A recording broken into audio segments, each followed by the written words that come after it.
are reading Somebody and the Three Blairs. One Sunday morning, in a small house on the edge of town, Mr. Blair, Mrs. Blair, and Baby Blair were sitting down to eat breakfast. "It's such a fine morning," said Mr. Blair. "Let's take a walk in the park."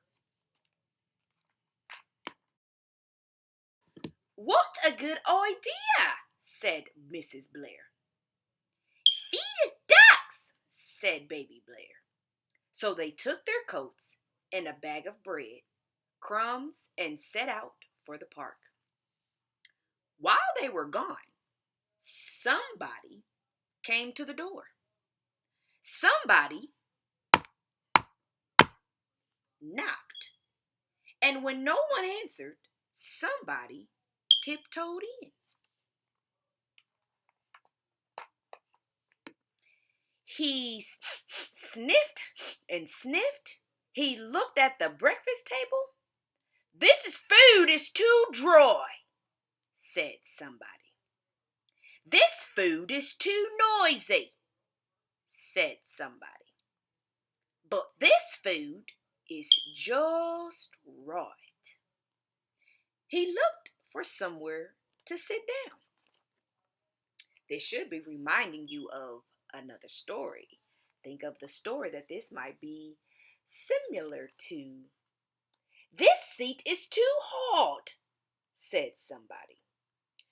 "This seat is too wobbly," said somebody. "But this seat is just right." He looked for something to play with. "This game is too noisy," said somebody. "This game is too cold," said somebody. "But this game is just right." He looked for something to drink.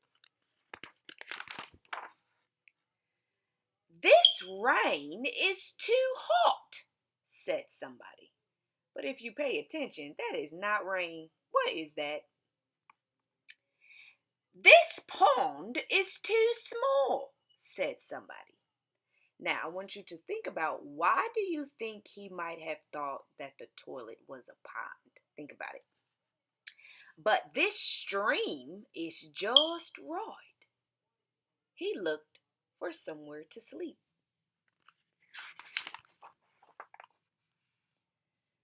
"This bed is too big," said somebody. "This bed is too small," said somebody. "But this bed is just right." When Mr. and Mrs. Blair and Baby Blair came back from the park, they saw the breakfast table. "Somebody's been eating my crunchies," said Mr. Blair.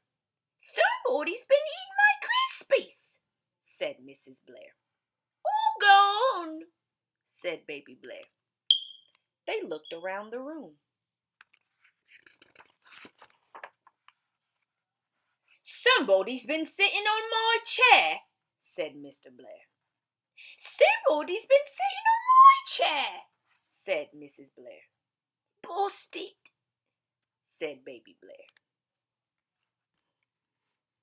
They went into the kitchen. "Somebody's been emptying the cupboard," said Mr. Blair. "Somebody's been rotting the fridge," said Mrs. Blair. "Naughty," said Baby Blair. They went upstairs. "Flood!" shouted Mr. Blair. "Help!" shouted Mrs. Blair. "Lots of water!" shouted Baby Blair. They looked in the bedrooms. "It's a burglar!" said Mr. Blair. "It's a monster!" said Mrs. Blair. "It's the big teddy bear," said Baby Blair. "It's a escaped from the zoo, said Mr. Blair. It's escaped from the circus, said Mrs. Blair. It's escaped down drain pipe, said Baby Blair. Somebody phone the police, said Mr. Blair.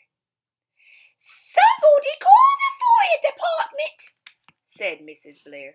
Somebody go home, said Baby Blair. Bye-bye. Come again and play tomorrow. That's the end of our read aloud. It's time for your lesson. Hi, my babies. So, this is your first ELA lesson, okay, for the first week back to school. Once again, Miss Norris is extremely excited. So much time, so much energy.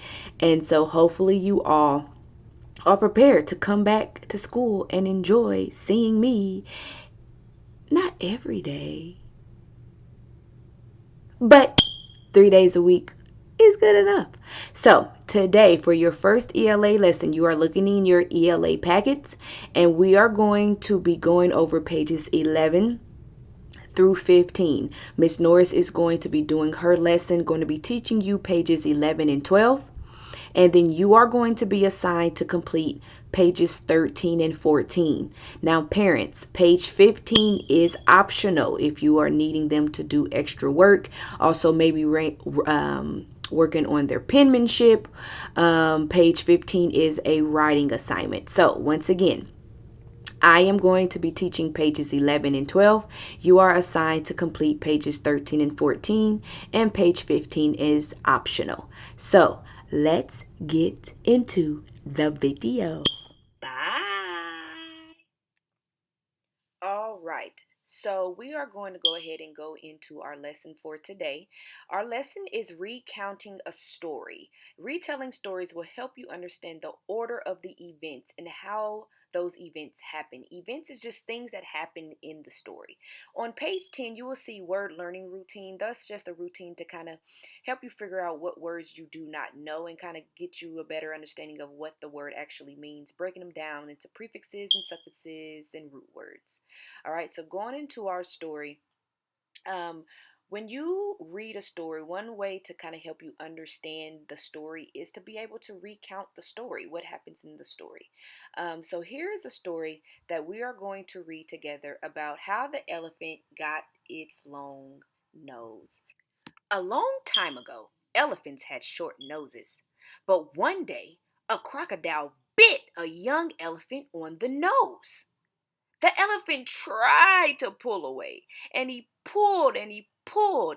His nose got longer and longer. When he pulled free, his nose was 5 feet long. He didn't like it at first. Then he found new things to do with his long nose. He reached into trees to grab leaves to eat. Best of all, it was fun to take baths.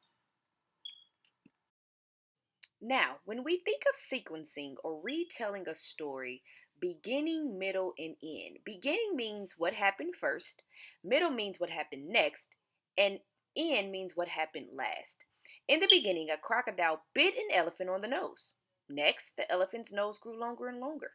At the end, the elephant didn't like his nose until he realized he was able to use it to do new things. So now, as we are going into our actual assignment, you are going to now read The Lion and the Mouse. It is an Aesop fable. And I want you to be able to leave me a comment at the bottom of this video in the comment section and tell me, what is an Aesop fable as you are reading this story, all right? So I want you to read the story of The Lion and the Mouse, and then just like what Miss Norris did, I want you to tell me the beginning, the middle, and the end of the story. All right? So, once again, I want you to read the story, and then I want you to write what happened in the beginning, what happened in the middle, and what happened in the end. Now, when we are retelling stories, we also have to make sure that we are writing things that happened that's important in the story in the beginning, things that happened that was important in the middle, and things that happened that was important in the end. All right, so go ahead, start your assignment. If you have any questions, please let me know. I love you. Bye.